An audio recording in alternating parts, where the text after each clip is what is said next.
At approximately 9:12 p.m. this evening, in the vicinity of Westwood and Express, we got a license plate recognition camera hit on a stolen vehicle.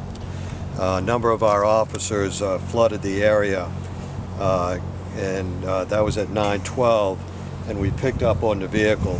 And at approximately 9:31, at the corner of Armstrong and Luling, we had the first reports of shots fired by the suspect in the suspect vehicle, which was a Kia Optima stolen out of Kenner on December 3rd of 2016. The pursuit continued across the West Bank and ultimately into the city of Gretna, where at 4th and Wire, just a block from here, the vehicle came to a stop. Additional gunshots were exchanged at that point in time. The suspect retreated from the vehicle and took off, and I'll turn it over to Chief Lawson, who will tell you about the remainder of the story. After the suspect got out of the vehicle, he, on foot, left the scene. We did locate him inside of a residence vehicle in the 500 block of Derby.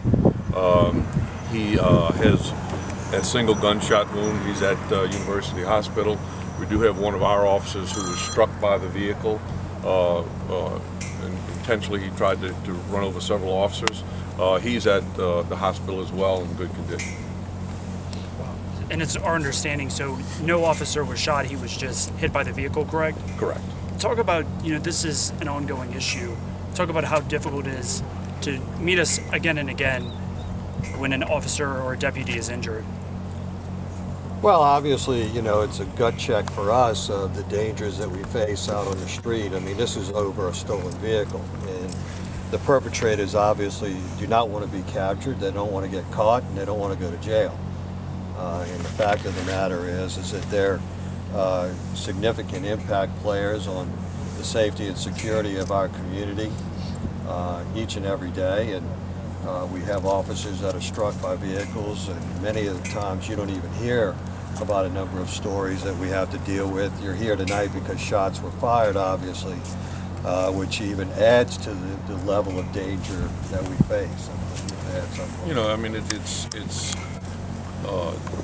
It's very disturbing that these things can happen, and the frequency that they're starting to happen.